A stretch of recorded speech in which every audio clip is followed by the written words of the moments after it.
Dua, tiga. Hai, kali ini kita akan praktikum mengenai osmoregulasi pada kecebong. Yuk, kita simak videonya.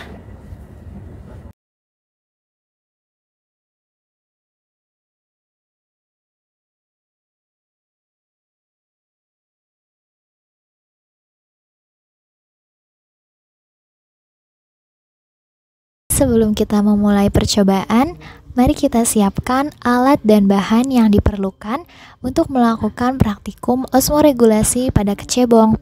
Yang pertama, kita membutuhkan 100 ml gelas ukur, kemudian 3 buah gelas beker berukuran 500 ml, selanjutnya kecebong, garam, timbangan digital, spatula, batang pengaduk, dan juga pipet tetes.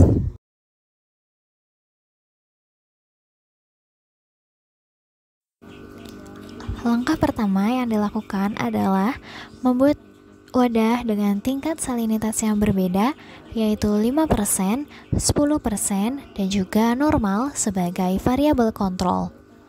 Pertama-tama, kita timbang terlebih dahulu jumlah garam yang dibutuhkan dengan menggunakan timbangan digital. Untuk larutan NaCl 5%, menggunakan 15 gram garam, sedangkan salinitas 10% menggunakan 30 gram garam. Selanjutnya, masukkan garam ke dalam gelas beker, kemudian tambahkan Aquades sebanyak 300 ml. Setelah itu, kita bisa melakukan pengadukan menggunakan batang pengaduk hingga larutan menjadi homogen. Lakukan hal ini pada larutan NaCl dengan konsentrasi 10% dan juga larutan NaCl dengan konsentrasi 5%.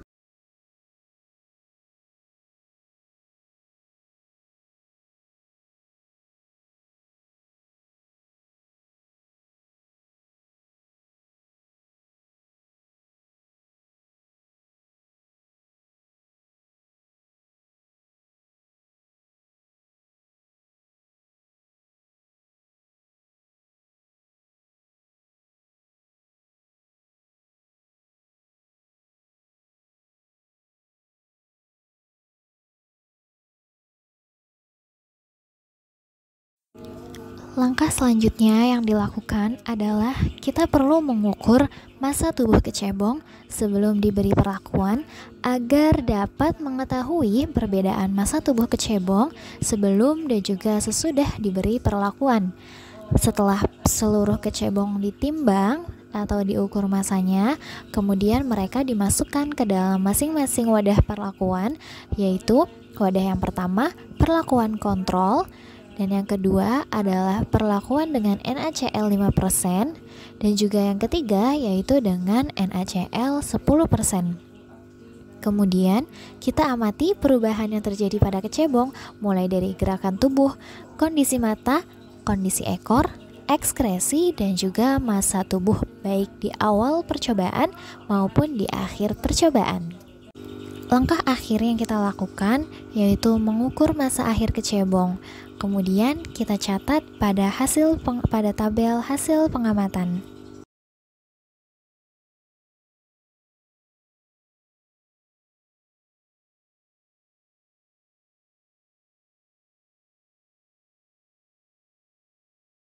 Berdasarkan hasil pengamatan yang telah dilakukan, gerakan tubuh kecebong pada perlakuan kontrol mengalami gerakan secara normal di pengulangan pertama.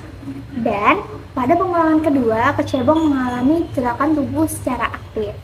Berbeda halnya pada perlakuan salinitas 5%, kecebong bergerak secara pasif baik pada pengulangan pertama maupun pada pengulangan kedua. Dan pada perlakuan salinitas 10%, ketika awal kecebong dimasukkan ke dalam air bergerak sangat aktif di pengulangan pertama. Pada pengulangan kedua, kecebong bergerak secara pasif. Dan di akhir, kecebong bahkan mengalami kematian. Matinya kecebong ini menunjukkan bahwa ketidakmampuan kecebong untuk bertahan hidup dalam waktu yang lama di kondisi salinitas yang tinggi. Pada perlakuan kontrol, massa tubuh kecebong baik sebelum diberi perlakuan maupun setelah diberi perlakuan tetap sama, yaitu 0,14 gram. Berbeda halnya pada perlakuan salinitas 5%. Massa awal kecebong sebesar 0,24 gram dan massa akhir kecebong sebesar 0,21 gram. Pada perlakuan ini, kecebong mengalami penurunan massa tubuh sebesar 0,3 gram. Keluarnya air dari sel-sel kecebong ke lingkungan eksternal yang hipertonik sehingga sel-sel kehilangan air dan juga mengecil yang dapat menyebabkan disfungsi seluler dan juga kematian sel. Ini merupakan penyebab dari turunnya massa tubuh kecebong.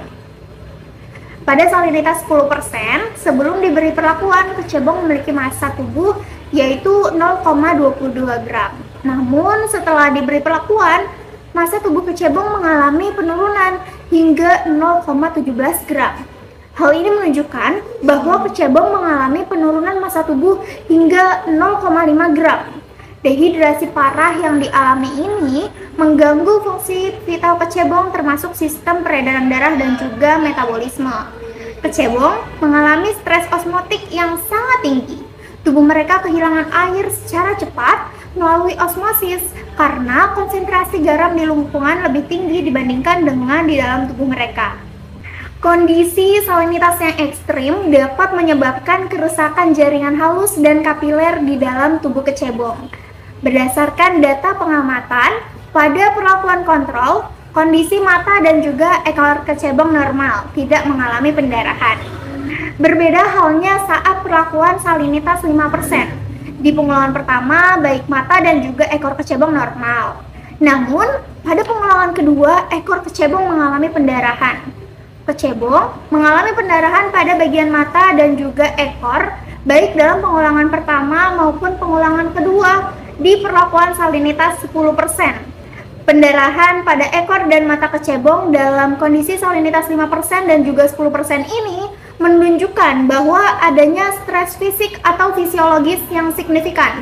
Salinitas yang tinggi dapat menyebabkan kerusakan pada jaringan karena gangguan keseimbangan osmotik yang bisa mengakibatkan pecahnya pembuluh darah kecil atau kerusakan sel.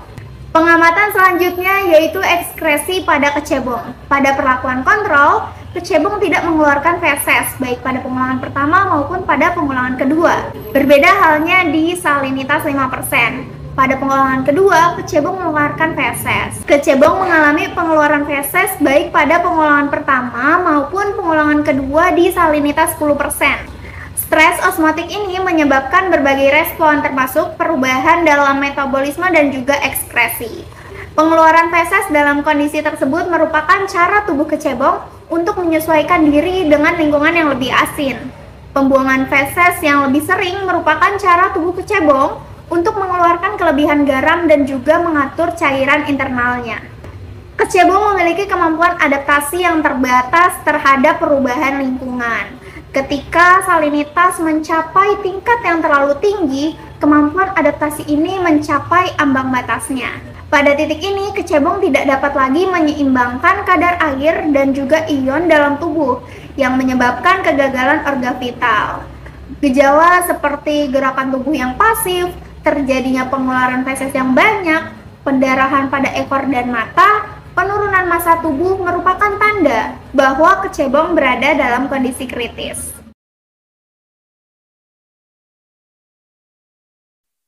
Berdasarkan hasil pengamatan yang sudah dilakukan, dapat disimpulkan bahwa kemampuan adaptasi kecebong terhadap perubahan salinitas air sangat tergantung pada mekanisme osmoregulasi mereka. Kecebong sebagai hewan akuatik biasanya hidup di lingkungan dengan salinitas rendah dan memiliki sistem osmoregulasi yang disesuaikan untuk menjaga keseimbangan air dan ion di dalam tubuhnya.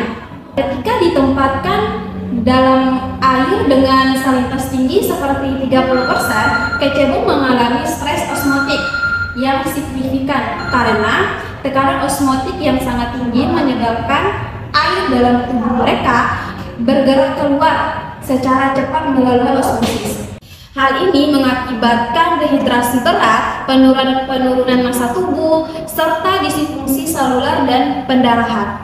Pengaruh salinitas tinggi terhadap osmoregulasi kecebong menunjukkan keterbatasan kemampuan adaptasi mereka terhadap perubahan lingkungan yang ekstrem. Stres osmotik ini mengganggu fungsi vital kecebong, termasuk sistem peredaran darah dan metabolisme, dan pada akhirnya menyebabkan kematian. Kecebong memiliki kemampuan adaptasi terbatas terhadap perubahan salinitas air dan salinitas yang sangat tinggi, dan dapat menyebabkan gangguan serius pada proses osmoregulasi pada mereka.